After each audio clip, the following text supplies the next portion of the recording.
안녕하세요. 오늘은 소그룹 꿈과 제45과 땅끝까지 이르는 세계 선교에 대해서 함께 나눠보도록 하겠습니다. 오늘 함께 나누실 말씀은 로마서 15장 14절에서 33절까지 말씀입니다. 영상을 잠시 멈추시고 성경을 펴셔서 하나님 말씀을 읽어보시기 바랍니다. 네, 하나님 말씀을 다 읽어보셨으면 서론을 읽어보면서 오늘의 내용을 파악해 보도록 하겠습니다. 사도 바울은 하나님의 은혜로 이방인을 위한 그리스도 예수의 일꾼이 되었습니다.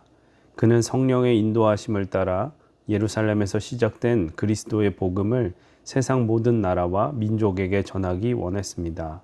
바울은 이 사명을 완수하기 위해 새로운 선교 여행을 소망하며 계획했습니다. 네, 그래서 사도 바울은 다메섹 도상에서 예수 그리스도를 만난 후에 아나니아를 통해서 예수님의 이름을 위해 이방인과 임금들과 이스라엘 자손들에게 복음을 전하기 위하여서 택하여진 주님의 그릇이 될 것이라는 말씀을 듣습니다. 바울은 예수 그리스도의 은혜를 체험한 이후에 이방인을 위하여 그리스도 예수의 일꾼이 되어 복음을 전하기로 작정합니다.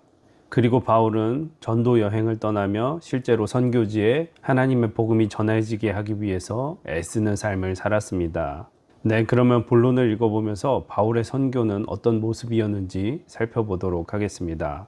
본론을 읽어보겠습니다. 바울의 선교지는 어디였습니까? 첫째, 예루살렘에서 일루리곤까지였습니다.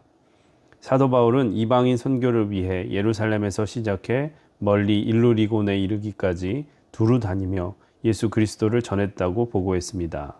일루리곤은 마게도냐 북서쪽 해안에 걸쳐 있는 지역입니다. 예루살렘에서 일루리곤까지는 바울이 3번에 걸쳐 선교 여행을 하며 복음을 전했던 모든 지역을 의미합니다. 이는 모두 로마의 동쪽에 있는 곳으로 바울은 이 지역들을 다니며 복음을 편만하게 전하고 성령의 능력으로 많은 열매를 맺었습니다. 복음을 편만하게 전했다는 것은 남김없이 충분히 전했다는 뜻입니다. 우리도 바울처럼 교회와 삶의 여러 자리에서 맡은 사명을 편만하게 감당해야 합니다.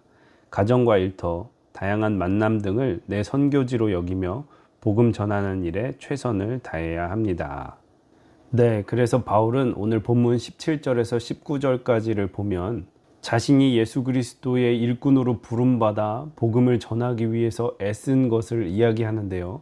그는 예루살렘으로부터 일루리곤까지 그리스도의 복음을 편만하게 전해였다고 이야기하고 있습니다. 이것은 그가 복음을 전하기 위해 전도 여행을 다니면서 모든 선교지에서 최선을 다해 복음을 전했다는 것을 말하고 있습니다. 그는 이런 복음 전도 여행을 다니면서 여러 가지 자랑거리가 있었지만 그는 이방인들을 순종하게 하기 위해서 그리스도께서 나를 통하여 역사하신 것 외에는 내가 감히 말하지 않겠다라고 이야기합니다. 그리고 그는 이 모든 것이 결국 성령의 능력으로 이루어졌다라고 고백하고 있습니다. 우리도 여러 가지 삶의 자리에서 우리의 최선을 다해서 복음을 전해야 하는데요. 이 복음을 전하는 일은 나의 능력으로 하는 것이 아니라 성령께서 주시는 능력으로 하는 것임을 기억하시고 복음 전하는 일에 애쓰기 위해서 우리 주님을 더욱더 깊이 의지할 수 있는 저와 여러분이 되시기를 바랍니다. 그러면 두 번째 문단도 읽어보겠습니다. 둘째, 로마에 가기를 소망했습니다. 사도 바울은 그리스도의 이름이 알려진 곳에서는 복음을 전하지 않으려 했다고 말했습니다. 이는 남이 닦아놓은 터전에 집을 짓는 행위였기 때문입니다. 로마에는 이미 복음이 전해졌고 믿음의 사람들도 있었습니다. 바울은 서바나로 향하는 길에 로마 교회에 들러 성도들과 교제를 나누고 선교 사역에 도움받기를 원했습니다. 그러나 그 길은 막혔고 성령은 오히려 그를 예루살렘으로 인도했습니다. 바울은 마게도냐와 아가야에서 모은 구제금을 예루살렘 교회에 전달하기 위해 로마와 반대 방향으로 가야 했습니다. 성령의 인도를 받아 예루살렘에 도착한 바울은 붙잡히고 핍박받았지만 그로 인해 마침내 로마로 갈 수 있게 되었습니다. 우리도 내 생각과 뜻이 아니라 성령의 인도하심을 따르면 거룩한 소망을 이룰 수 있습니다. 네, 그래서 오늘 본문을 읽어보면 바울은 여러 차례 로마에 방문하고자 하는 계획을 가지고 있었습니다. 그러나 그 계획이 잘 이루어지지는 않았던 모양입니다. 그러나 그가 로마에 가려고 했던 이유는 로마에 복음을 전하려 하기보다는 로마에 이미 있는 로마 교회를 통하여서 서바나로 복음을 전하기 위한 발판으로 삼기 위해서 로마에 방문하기를 원했습니다. 우리가 앞서 말한 것처럼 복음을 전하는 일은 나의 능력이나 나의 계획으로 하는 것이 아니라 오직 성령의 능력으로 그분의 인도하심을 받아서 하는 것입니다. 그렇기 때문에 복음을 전하는 일에 있어서 나의 계획이나 나의 방법을 통하여서 하는 것이 아니라 오직 성령의 인도하심을 받아 복음을 전하는 것이라는 것을 기억하시길 바랍니다. 그래서 사도행전 28장 14절에 보면 바울은 자의에 의해서 로마에 가지는 못했지만 그가 그곳에서 잡혀 재판을 받다가 결국 황제에게 상소함으로써 로마에 갈 수 있게 되었습니다.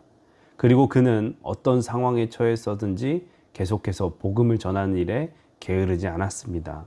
우리도 내 뜻이나 내 계획이나 내 생각을 따르는 것이 아니라 복음 전하는 일에 있어서 성령님께 전적으로 순종할 수 있는 믿음이 있어야 될 줄로 믿습니다. 네, 그러면 계속해서 세 번째 문단도 읽어보겠습니다. 셋째, 서바나로 가기를 소망했습니다. 바울은 예루살렘 교회에 연보를 전하고 가난한 사람들을 돕는 일을 마친 후 로마에 가겠다고 말했습니다.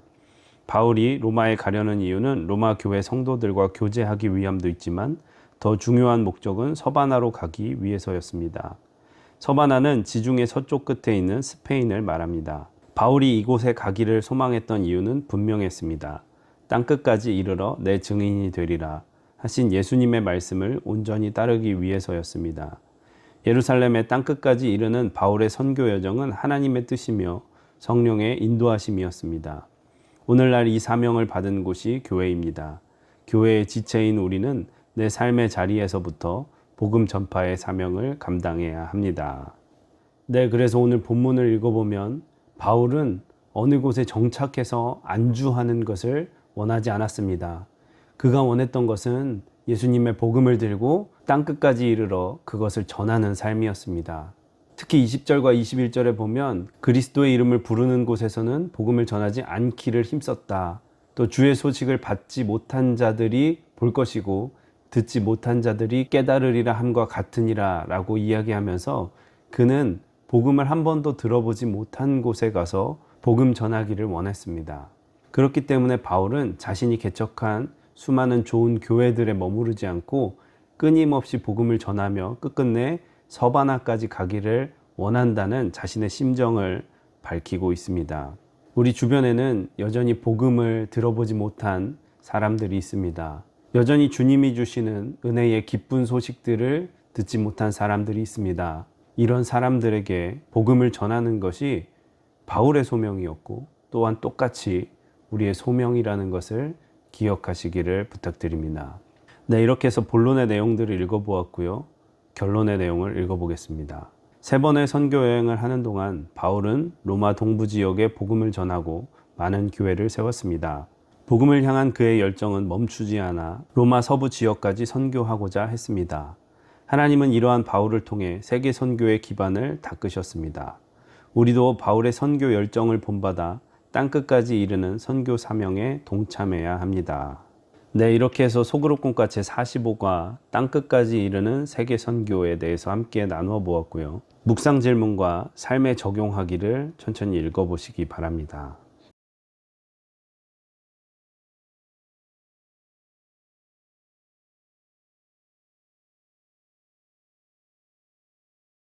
묵상 질문과 삶에 적용하기를 다 읽어보셨으면 오늘 하나님께서 주신 마음을 붙잡고 기도하시고 교회의 여러 중보기도 제목을 위해 기도하신 후에 마치시면 되겠습니다. 수고 많으셨습니다. 감사합니다.